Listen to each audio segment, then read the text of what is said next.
July 28ರಿಂದ August 3ರವರೆಗೆ ಕರ್ನಾಟಕದ ಕರಾವಳಿ ಜಿಲ್ಲೆಗಳಲ್ಲಿ ವ್ಯಾಪಕವಾಗಿ ಮಳೆಯಾಗುತ್ತ. ಅಂದ್ರೆ 75%ಕ್ಕಿಂತ ಹೆಚ್ಚಿನ ಪ್ರದೇಶಗಳಲ್ಲಿ ಮಳೆಯಾಗುವ ಸಾಧ್ಯತೆ ಐತಿ. ಉತ್ತರ ಕನ್ನಡ, ಉಡುಪಿ ಹಾಗೂ ದಕ್ಷಿಣ ಕನ್ನಡ ಜಿಲ್ಲೆಗಳ ಕೆಲವು ಕಡೆ ಭಾರಿ ಮಳೆಯಾಗುವ ಸಾಧ್ಯತೆ ಇರುವುದರಿಂದ ಮುಂದಿನ ಒಂದು ವಾರದವರೆಗೆ ಉತ್ತರ ಕನ್ನಡ, ಉಡುಪಿ ಹಾಗೂ ದಕ್ಷಿಣ ಕನ್ನಡ ಜಿಲ್ಲೆಗಳಿಗೆ ಯೆಲ್ಲೋ ಅಲರ್ಟ್ ಅನ್ನು ಘೋಷಿಸಲಾಗಿದೆ.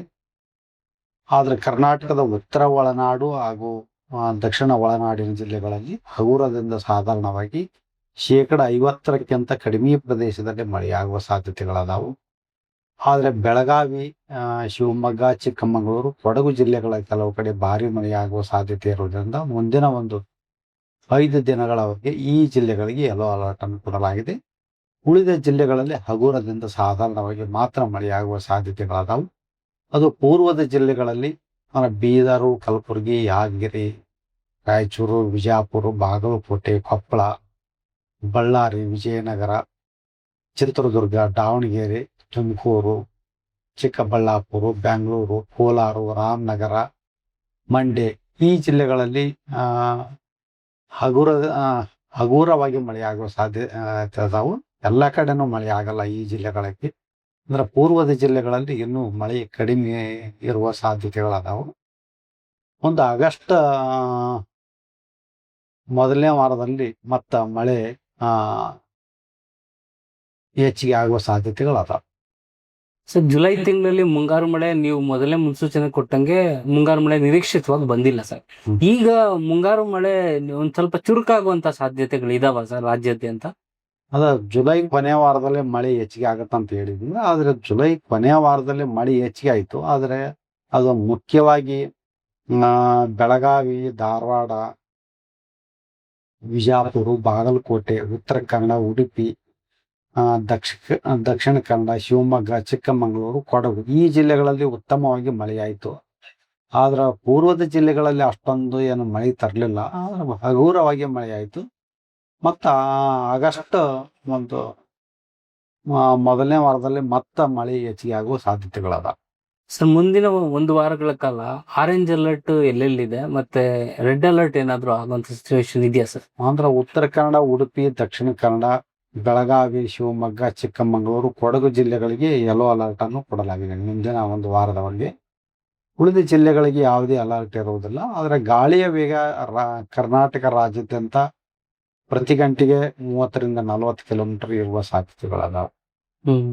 ಸರ್, ವಾಯುಭಾರ ಕುಸಿತದ ಏನಾದ್ರು ಪರಿಣಾಮ ಇದೆಯಾ ಸರ್? ಈಗ ವಾಯುಭಾರ ಕುಸಿತಗಳು ಬಂಗಾಳ ಉಪಸಾಗರದ ಉತ್ತರ ಭಾಗದಲ್ಲಿ ಆಗ್ತಾ ಇದಾವು. ಹಿಂಗಾಗಿ ನಮ್ಗೆ ಅಷ್ಟೊಂದು ಮಳೆ ತರುವ ಸನ್ನಿವೇಶಗಳು ಬರಲಿಲ್ಲ.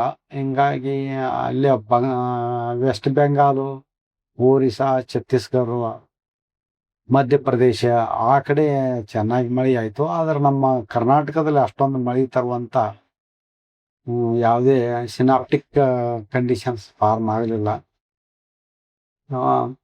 ಸ್ವಲ್ಪ ಅಂದ್ರೆ ಜೂನ್ 1ರಿಂದ ಇಲ್ಲಿಯವರೆಗೆ ಕರ್ನಾಟಕ ರಾಜ್ಯಾದ್ಯಂತ ಸುಮಾರು 28%ರಷ್ಟು ಮಳೆ ಕೊರತೆ ಇದೆ. ಕರಾವಳಿ ಜಿಲ್ಲೆಗಳಲ್ಲಿ ಸುಮಾರು 30ರಷ್ಟು ಮಳೆ ಕೊರತೆ ಇದ್ರೆ, ಉತ್ತರ ಒಳನಾಡಿನ ಜಿಲ್ಲೆಗಳಲ್ಲಿ 15ರಿಂದ 20% ಮಳೆ ಕೊರತೆ ಐತಿ. ಆದರೆ ಕರ್ನಾಟಕದ ದಕ್ಷಿಣ ಒಳನಾಡಿನಲ್ಲಿ ಅತಿ ಮಳೆ ಕೊರತೆ ಇದೆ. ಇಲ್ಲಿ ಶೇಕಡ 30ರಿಂದ 40% ಮಳೆ ಕೊರತೆ ಇದೆ. ಅದ ಈ ಮುಖ್ಯ ಕಾರಣವೇನಂದ್ರೆ ಎಲ್ಲಿನೋ ಈ ವರ್ಷ ಎಲ್ಲಿನೋ ಇರುವುದರಿಂದ ಅವು ಸ್ವಲ್ಪ ಮಳೆ ಕೊರತೆ ಮುಂದುವರಿಯುವ ಸಾಧ್ಯತೆಗಳದಾವೆ. ಸರ್, ಕರ್ನಾಟಕದ ಇಡೀ ರಾಜ್ಯವನ್ನ ಮಳೆ ಪ್ರದೇಶಗಳಾಗಿ 3 ಭಾಗಗಳನ್ನಾಗಿ ಮಾಡಬಹುದು. ಆ 3 ಭಾಗಗಳಲ್ಲಿ ಇನ್ನು ಮುಂದಿನ ಒಂದು ವಾರಗಳ ಕಾಲ ಹೇಗಿರುತ್ತೆ? ಆ 3 ಭಾಗಗಳ ಬಗ್ಗೆ ಹೇಳಿ ಸರ್, ಪ್ರದೇಶಗಳ ಬಗ್ಗೆ. ಕರ್ನಾಟಕದಲ್ಲಿ 3 ಅಥವಾ 4 ಹೇಳ್ಬೋದು. ಒಂದನೇದು ಕರಾವಳಿ, ಮಲೆನಾಡು, ಉತ್ತರ ಒಳನಾಡು ಹಾಗೂ ದಕ್ಷಿಣ ಒಳನಾಡು. ಕರಾವಳಿ, ಮಲೆನಾಡಿನಲ್ಲಿ ಮಳೆ ಆಗ್ತಾ ಇದೆ. ಆದ್ರೆ ಉತ್ತರ ಒಳನಾಡಿನ ಜಿಲ್ಲೆಗಳು ಸರ್, ಯಾವ ಜಿಲ್ಲೆಗಳು ಬರ್ತಾವ ಸರ್? ಉತ್ತರ ಒಳನಾಡಿನ ಜಿಲ್ಲೆಗಳಲ್ಲಿ ಬೀದರು, ಕಲಬುರಗಿ, ಯಾದಗಿರಿ, ರಾಯಚೂರು, ವಿಜಯಪುರ, ಬಾಗಲಕೋಟೆ, ಕೊಪ್ಪಳ, ಗದಗ ಈ ಉತ್ತರ ಒಳನಾಡಿನ ಇವು ಅತಿ ಬಯಲು ಸೀಮೆಗಳು. ಆದ್ರೆ ಬೆಳಗಾವಿ, ಧಾರವಾಡ, ಹಾವೇರಿ ಒಂದು ಸ್ವಲ್ಪ ಅರೆ ಮಲೆನಾಡಿನ ಜಿಲ್ಲೆಗಳಲ್ಲಿ ಬರ್ತಾವು. ಇದರಲ್ಲಿ ಸ್ವಲ್ಪ ಮಳೆ ಆಗ್ತಾ ಇದೆ. ಪೂರಾ ಬಯಲು ಪ್ರದೇಶಗಳಲ್ಲಿ ಮಳೆ ಆಗ್ತಾ ಇಲ್ಲ. ಕರ್ನಾಟಕ ದಕ್ಷಿಣ ಒಳನಾಡಿನ ಜಿಲ್ಲೆಗಳಲ್ಲಿ ಕೂಡ ಶಿವಮೊಗ್ಗ, ಚಿಕ್ಕಮಗಳೂರು, ಹಾಸನ, ಕೊಡಗು ಜಿಲ್ಲೆಗಳಲ್ಲಿ ಸ್ವಲ್ಪ ಮಳೆ ಆಯಿತು. ಉಳಿದ ಜಿಲ್ಲೆಗಳಲ್ಲಿ ಮಳೆ ಇಲ್ಲ. ಈಗ ಬಳ್ಳಾರಿ, ಚಿತ್ರದುರ್ಗ, ದಾವಣಗೆರೆ, ತುಮಕೂರು, ಚಿಕ್ಕಬಳ್ಳಾಪುರ, ಬೆಂಗಳೂರು, ಕೋಲಾರ, ರಾಮನಗರ, ಮಂಡ್ಯ, ಮೈಸೂರು, ಚಾಮರಾಜನಗರ ಈ ಜಿಲ್ಲೆಗಳಲ್ಲಿ ಮಳೆ ಕೊರತೆ ಐತಿ. ಮಳೆ ಭಾಳ ಇಲ್ಲಿಲ್ಲ. ಬಯಲು ಪ್ರದೇಶಗಳಲ್ಲಿ ಮಳೆ ಭಾಳ ಕೊರತೆ ಐತಿ. ಬರೀ ಮಲೆನಾಡು, ಅರೆ ಮಲೆನಾಡು ಮತ್ತು ಕರಾವಳಿ ಜಿಲ್ಲೆಗಳಲ್ಲಿ ಇದ್ದದ್ರಾಗ ಇದಕ್ಕೆ ಪರವಾಗಿಲ್ಲ.